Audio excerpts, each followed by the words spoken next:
It's the EP Podcast. Evergreen Park. And welcome into the EP Podcast. My name is Chris Lanuti. Another 30 minutes of good ahead for you. We're going to be talking with Tom Elliot from the Evergreen Park Chamber of Commerce today. And we have one of the wonderful principals from District 124 sitting down with us talking about what's going on in her school. This episode and every episode of the EP Podcast brought to you by OSF, Little Company of Mary Medical Center, and OSF Healthcare. They are transforming healthcare. Your trusted partner for innovative, compassionate healthcare is OSF, Little Company of Mary Medical Center, and all of those satellite spots they have right around Evergreen Park as well that are part of the OSF Healthcare Network. I know on the last episode, we got a couple of comments from folks. They were wondering what happened with the video during the first interview. We had a camera malfunction. It was intentional that the logo popped up. Most people still listen to the show. Some people like to go on the YouTube channel or watch the video through Facebook. That was my fault. The wrong setting was on the camera. I didn't realize it. I was getting ready to run off and go on vacation and absent-mindedly screwed something up. I will try my best not to do that today, but who knows? Who knows what'll pop up on this show? I do know our first guest, though, is brought to you by Porter Cullen's, 99th and Clifton Park. Porter Cullen's offers traditional Irish cuisine, including the legendary corned beef egg rolls, Guinness battered fish and chips, along with an ongoing rotation of homemade daily soups, weekly sandwich and salad specials, and monthly food and drink pairings. From fresh fish tacos to mushroom ravioli and everything in between, Porter Cullen's has you covered. See more at portercullens.com, and away we go.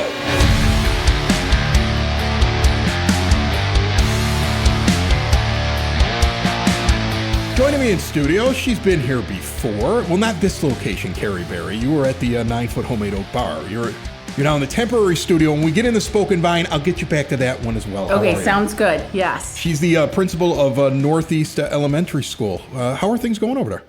Wonderful. Great. It's, knock on wood, a great year. I know it's only April. We still have about 7 weeks to go, but it's been a great year all around. I have to give a shout out to all the students at Northeast School. Hello, students, and to my staff, who's just incredible to work with. So, yeah. You know, you say there's school left, but I'm already done. I went away for spring break. As you can tell, I'm wearing a Hawaiian shirt. If you're watching on the YouTube feed, like everybody's looking at me like I've been wearing my vacation clothes since I got back the last couple of days. I figure as long as I keep using the same clothes that I was on vacation, the vacation continues. Yes. And I feel like my children are doing the same thing. Like I get a question every day. How many weeks left until school is over? I got a senior that's getting out of high school. He's counting the days. He's got senioritis. I keep going, did you do that? And he's like, I don't know if I really have to do it. They're probably still going to graduate me. Like how do you keep the kids motivated at this point? Yeah, well, we have an incredible theme this year.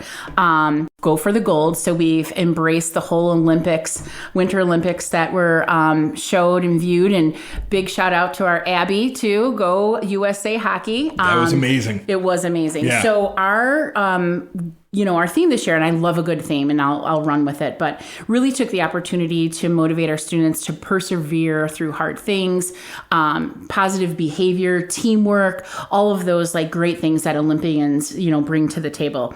But most importantly, like that positive behavior, and it's showing, they've embraced it, and we talk about it every day at school. And it really helped to build this culture of inclusion and belonging as well. We talk about the Olympics and how all these countries are representative, and they're all going for one thing, and that's for the gold. And so that's kind of how we motivated our students. So I keep reminding them every day, I know it's April, but we're still going for the gold. I've always wondered this, and maybe you can shed some light on at least your opinion of it. I feel like now, I got kids that are at different ages, but they've all gone through school. This generation, their generation, there's a lot more focus on the idea of making sure that they're all comfortable at school, that people get along. There seem to be less fights. There seems to be more like friendships. They seem to be more compassionate towards each other. Like when I went to school in the 80s, there were nerds, there were geeks, there were cool kids. I mean, heck, John Hughes made a living making movies about it because that was the way the culture was for kids in school. It seems so different now to me. Is that because our generation experienced it and said we're going to do it differently, or is there some other reason? I think you hit it on the head that our generation was kind of like, we're kind of sick of the labels, because I grew up too, like with labels. Everyone, there's the jocks, there's this. And even I remember as a kid, even being put into a group in a label, and I didn't like it, even though mine was a positive. I was with the athletes, but I always just like felt like, why do we all have to be grouped and labeled? We're all in this together. But I think, yeah, you're right. We just took it upon ourselves that we were not going to make students feel alienated. And research shows that when students feel good about themselves and they feel like valued and heard and that they belong, that they perform academically better as well. So I think like from an educator's point of view, that we have to model what inclusion and what belonging looks like with our actions.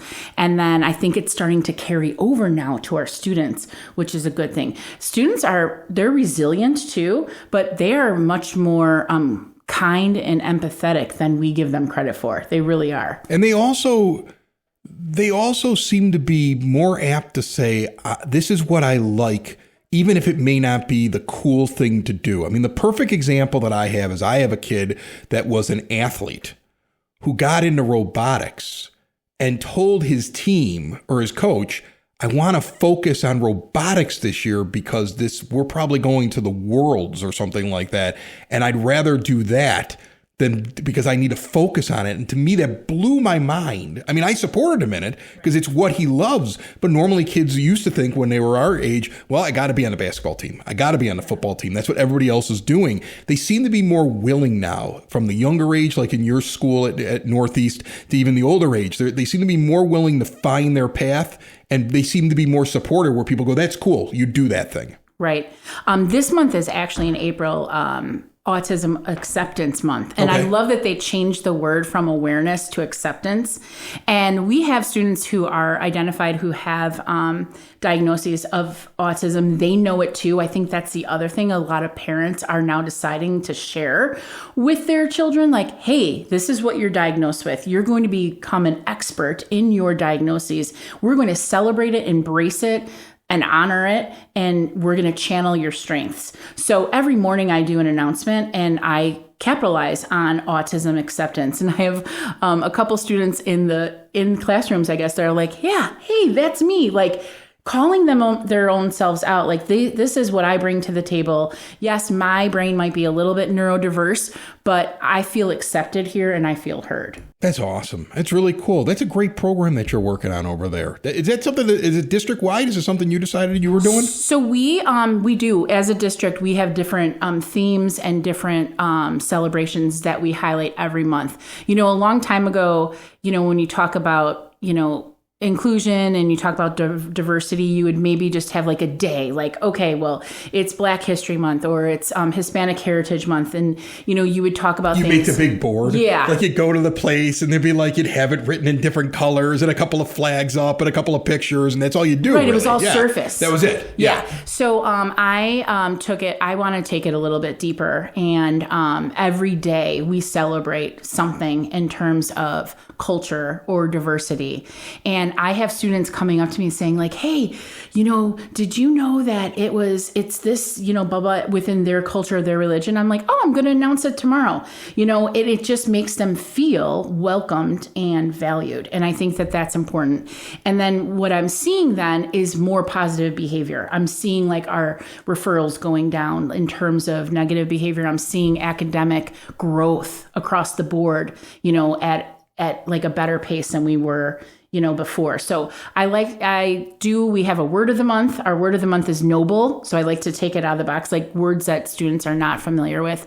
Our theme, like I said, is autism acceptance. So we're already aware of it, but now we're accepting, right. These neurodiverse students. That's awesome. Another question though about your school. I got something I'm curious about. You're my first anybody from a school since this happened. Okay. You're a principal, so you probably have the pulse of the whole school.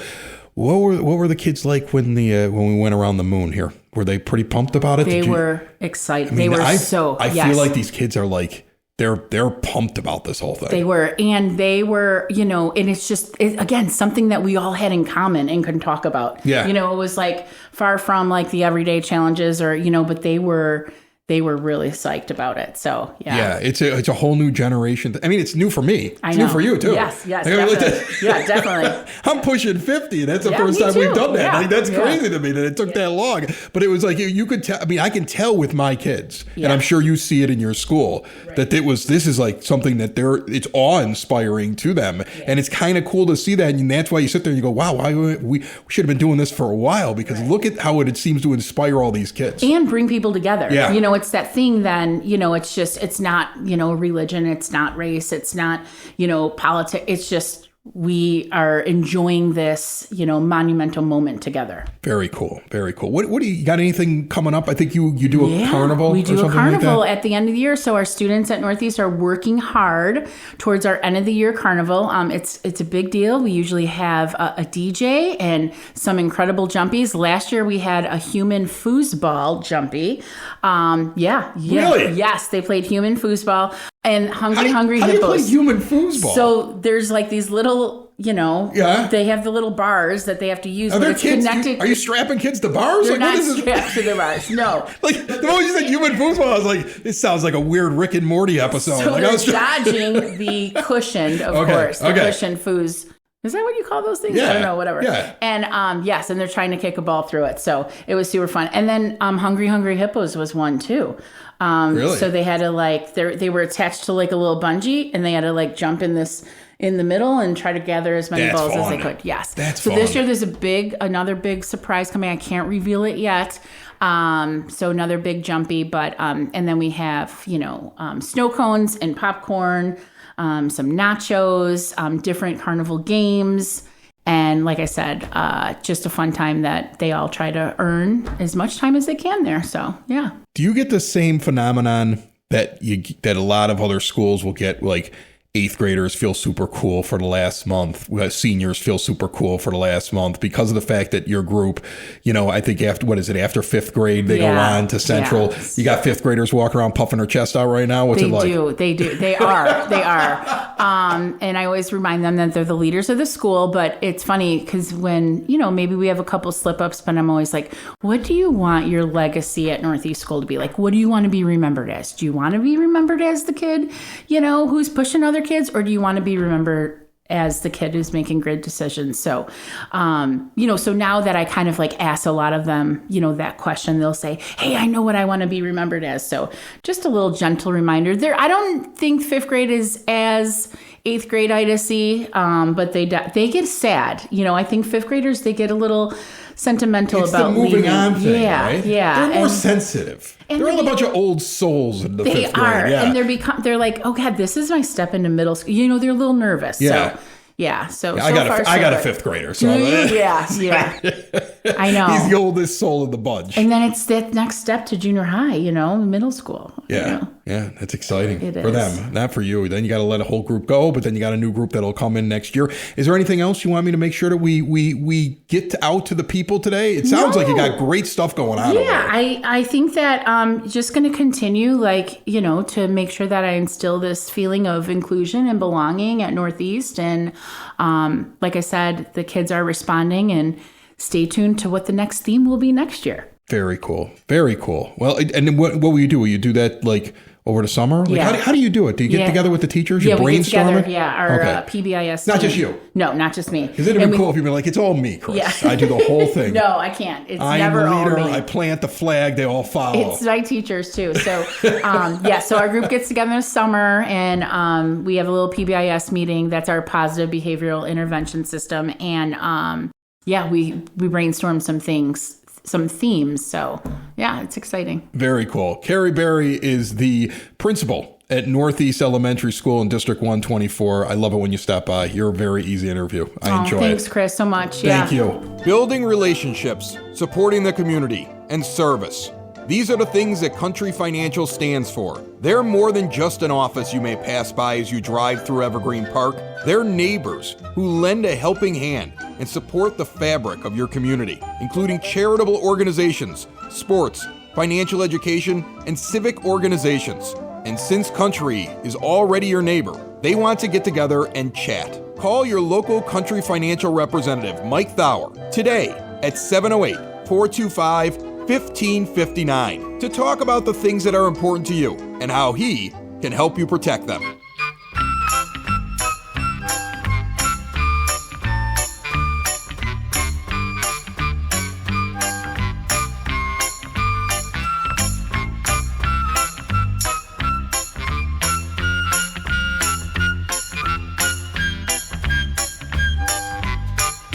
It is now time for your repeat podcast, Word on the Street, brought to you by Spoken Vine Wine Bar and Bottle Shop, northeast corner of 95th and Kedzie, where the Pinzas are really taking over the menu. I remember when they had like 2 of them, and now there's 4, and then you add in the flatbreads that they have. I love the spinach artichoke flatbread. The brie and balsamic flatbread is also amazing, from the bacon wrapped dates to the chicken pita plate and all of the food that they have on that menu and the incredible lunch menu. If you have not eaten at Spoken Vine lately or ever, what are you doing? Get over there, enjoy the wines. There's wine tasting events as well. It's much more than a winery. So much going on over there. See it all at SpokenVineWines.com. For what is going on, what's the big news? May 7th, 5 p.m. until 8 p.m., the Village of Evergreen Park brings it back, the 2nd annual Adult Prom. Step into an enchanted forest this year at the 2nd annual Adult Prom, Thursday, May 7th, at the Community Center, 3450 West 97th Street. Tickets are up right now, $20 for residents, $25 for non-residents. Registration open at OCS or Village Hall again at 9418 South Kedzie Avenue.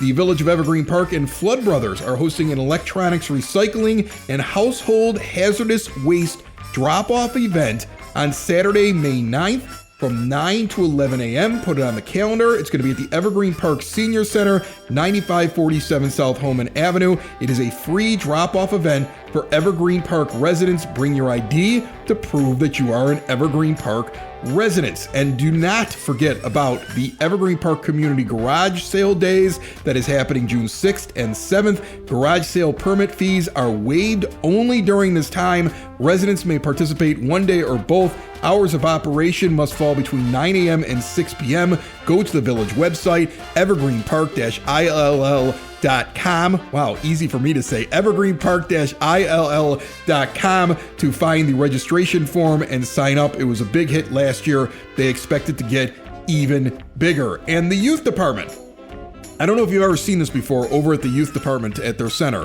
but they do a youth garden.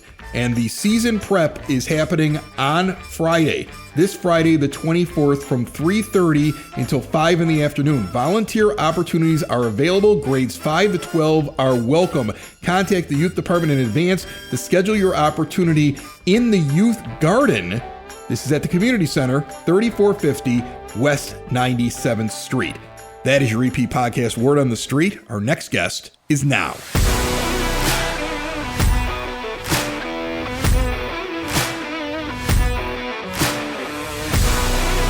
Tom Elliot is down here from the Evergreen Park Chamber of Commerce. How are you? I'm doing great, Chris. How are you? Good, man. Listen, if you've never met this guy, you got to get out to a Thirsty Third Thursday event that they've been moving around Evergreen Park for the last several months. Little way for businesses and community members to kind of get together. You get who's who in Evergreen Park that shows up at one of the establishments, and it's an awful lot of fun. And Tom is the ringleader of that, and he does a very good job. You're a good party hoster. Thank you, Chris. Well, we were talking one day, and I have to give you credit for helping me come up with the idea that we have these monthly coffee chats every third Friday of the month at the Golden Griddle, which is great for people who can network in the morning, but not everybody is able to take off work at 9 o'clock in the morning on a Friday. It was me who said, you know what would be better? Drinking would be better. After work. Everybody wants to do that. Yeah. So we started these, we call them Thirsty Third Thursdays, or T3 for short. But every month we find a different business in Evergreen Park to host these after hours networking events. They're from 5:30 to 7:30. And the next one is going to be Thursday, May 21st at Spoken Vine. Okay. From 5:30 to 7:30. So that's on the Evergreen Park Chamber's website now. If you're interested in going, please go ahead and RSVP using the link on the website. It helps us to give an accurate head count to our hosts so that they provide appetizers, and we just ask anyone who shows up to help pay the bar tab. All right, I got to look your at own bar tab. I want to go to that. I got to look at that. I know that week is graduation week for my second.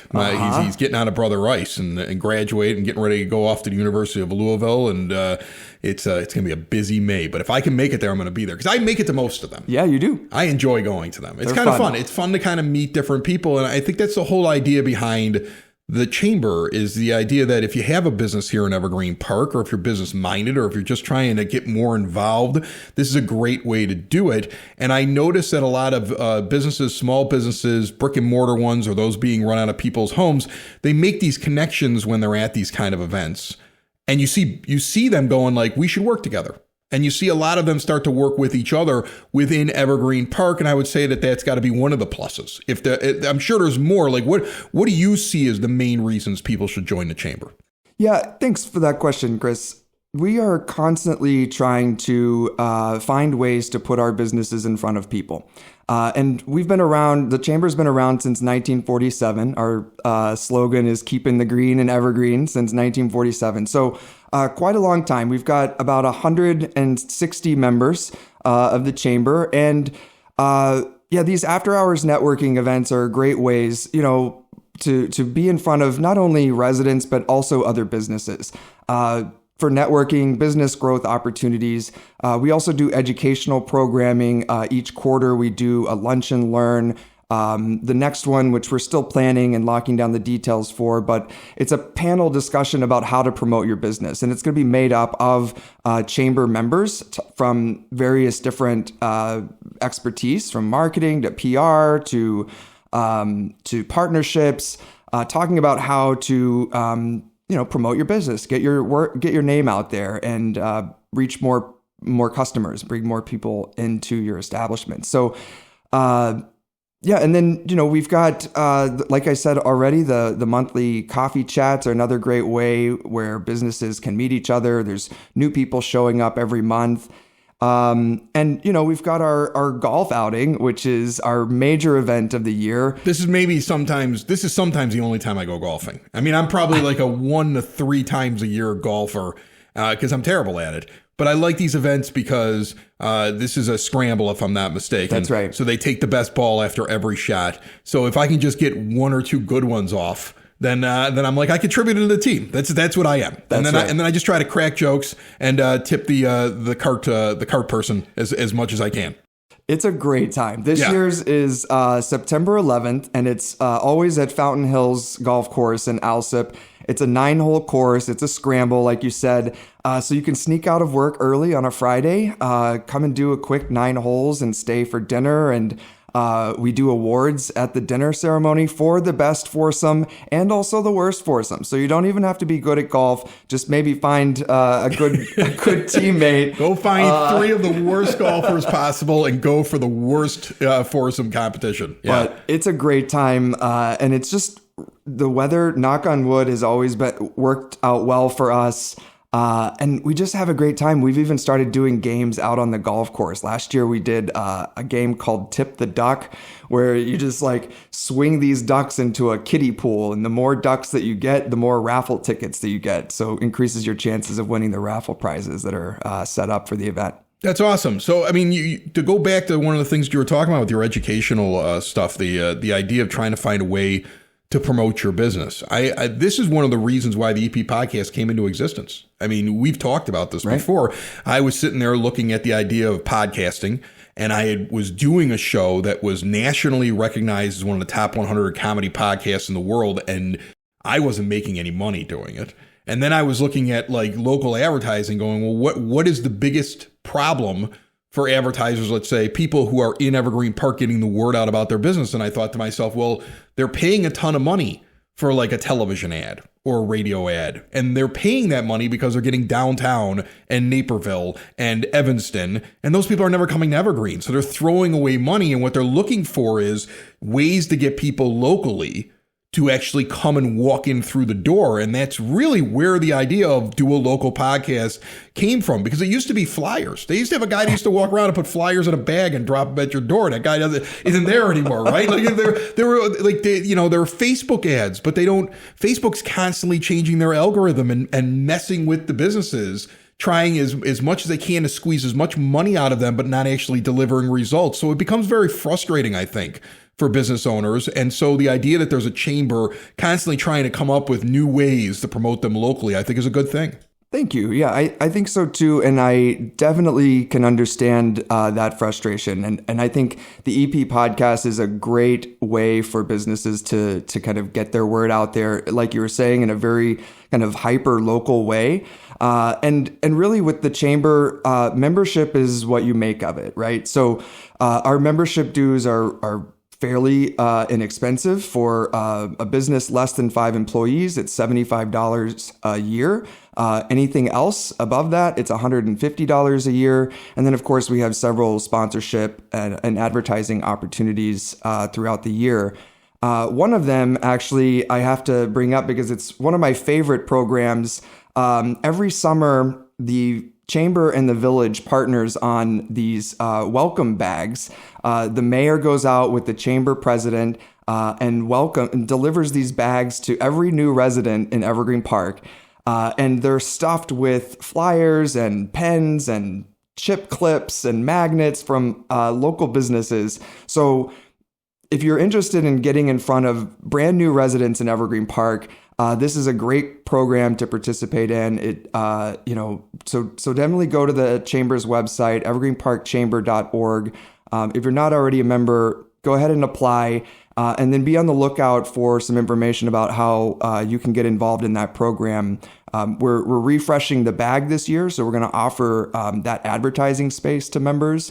So be on the lookout for that. It's a really, really wonderful program. And I remember I moved to Evergreen Park 7 years ago and still remember the mayor knocking on my door, welcoming to the neighborhood. So it has an impact, and it's a really wonderful program. Yeah. The other thing is that I enjoy about the chamber is just the idea of pulling in like new people. It feels like every time I go to an event, there's a couple of new businesses. How do you do that? Because I would imagine there are some people who you probably knock on their door or walk into their business and they go, I'm doing just fine. I don't need no chamber. Right. But in reality, it seems as though you get people who come in and they're like, this is something it's beneficial to me. So how do you pitch it? Because you are kind of like one of the front leaders from the chamber who are making contact with businesses. So how do you pitch it to other businesses? Sure. Well, I have to say that we have a great partnership with the Village of Evergreen Park. Obviously a new business has to go through the village to get their licenses and all that. And we usually have either myself or a board member at the village board meetings because that's when they vote on licenses for new businesses. And it's an opportunity for us to go up to these new businesses who are usually there in person when their establishment gets that license, for us to go up and introduce ourselves and talk about the benefits of joining the chamber. One of the things is ribbon cuttings. We do ribbon cuttings for new businesses or for established businesses that are expanding or celebrating a milestone anniversary. We can do ribbon cuttings for those too. So it's the other thing I'll say about the Village is they have really been working hard to recruit new businesses into Evergreen Park, and in a variety of different types of businesses, which I think makes our Village a stronger community to have a diverse array of different types of businesses, and so it's a natural partnership where businesses go to the Village to get their license, and the Village communicates with us when there's a new business that's been licensed and provide contact information that may not otherwise be available so that we can reach out and make that introduction. So if somebody wants to join, the website again is? evergreenparkchamber.org. Okay. And there's a button at the top right that says join the chamber or apply to join the chamber. And all the benefits and information that you need is right there on that page. Do they need to be a member to show up at the Thirsty Third Thursday or anything else like that? No. It is open to everyone. We just ask that you RSVP ahead of time so we get a good head count. Yeah, the other thing before we get out of here, I'm looking forward to. I'm going to that thing in Crestwood. It's like a bunch of different chambers that are from the area. You'll be at that too. Windy City Thunderbolts multi-chamber night. Yeah, I mean, like that's something you're not only involved in the Evergreen Park one, but I would imagine Crestwood, Oak Lawn, all these other Chamber of Commerces. How does that work? Do you guys call each other and say like, hey, let's do something together? Because I mean, it's weird. There's this arbitrary line, let's say, on Pulaski, and then it becomes a different village, right? But I mean, like, the people go across the line. You know, For sure. People shop on either side. I've met people that show up to Evergreen Park Chamber events who are not actually in Evergreen Park, but they're like trying to make inroads into the EP. So like, how does that work as well? Like, I mean, are you starting to find collaboration with the nearby chambers to be beneficial? 100%. You have to remember that the chambers of commerce are nonprofit organizations. They are, and with the Evergreen Park Chamber, there's one staff member. Hello, and I work part-time, and we have a small and mighty chamber. So these opportunities to have joint chamber events like this one on May 6th at Windy City Thunderbolts is an opportunity for chambers of commerce employees and board members and other members to network and talk about how we can pull resources into each of our communities and work together to make sure that we're creating a business environment that's thriving, because it really doesn't do the kind of larger community any good if just one community is thriving and all the others are suffering, or if one's suffering and everyone else is thriving. Because the goal is to lift all boats, make sure that businesses on the greater sort of South Side region are all thriving together, and I think that benefits each one of our chambers and the businesses within it. Is there a business that you want to see move in here? Like, I got a few like I'd like to see like a coffee shop. Like, I know we've got like the Dunkins and stuff like that, but I would like to see like the mom and pop type coffee, like little bistro type thing, or like go in, you get the cappuccino in the big cup. Like I feel like we need one of those in Evergreen Park. Like, that's one of my things. People always go, we need a brewery. Do we? I mean, it'd be cool to have one, right? Or a distillery or something that's kind of like happening or hip or something like that. But I need one of those, like, to the point where I'm like, maybe I need to open up one of them. Like, that's because I feel like it's this one thing that I just don't see here in Evergreen Park. Do you have any wish list type businesses right now? As someone who works from home primarily, I would love to see a coffee shop open up in Evergreen, like a mom and pop coffee shop that you can kind of go and spend a couple of hours and get some work done. Yeah. That's definitely on my list, and I think one of the things that everybody's been asking for recently is a Trader Joe's. A lot of people would love to see a Trader Joe's in Evergreen Park. I didn't know that was the pulse. Yeah, really? A lot of people are asking for that. But then also for me, one of two other things that are on my wish list. One is a kind of in the same theme with the coffee shop is a co-working space for small businesses or nonprofits that maybe just have one or two employees and need an office space that maybe don't want to work from their home all the time. There's one or two of them outside, and I know that they use like there is some space that people are all kind of sharing. That I cannot remember which building it is now, but it's here in Evergreen Park. There's like a thing that's over by where Circle Park, Klein Park is. That one of the new buildings that they took over. I'm starting to see that there's small businesses moving inside of it. Yes, that's true. That is true. There's a lot of Maplewell. I think there's a lot of therapists that work out of there, and I know they have pickleball and other activities. It's a community center. It's a village owned space now. Right, but you're saying like another one. And what's the other one that you're thinking of? And the other one, I think we need some kind of entertainment thing, whether that's a theater, a performance theater, or a movie theater or something. Because my theory is that if you can get people to come to Evergreen Park to watch a show, they're going to stay for dinner. or go to dinner before the show, stay a little bit to have a drink Oh, afterwards. something like what they got in Blue Island, like that lyric. Yeah, something like that. That was really, that's kind of a cool little venue there. Entertainment thing to draw people in and get them to stay and spend money here. I'm digging it. Tom Elliott's got ideas. If you got ideas, get over to a Thirsty Third Thursday or go to the Evergreen Park Chamber website and sign up or get out to one of the events. Thanks for stopping by today. Thanks, Chris. I really appreciate it. It's the EP Podcast. All things Evergreen Park. It's the EP Podcast. Evergreen Park.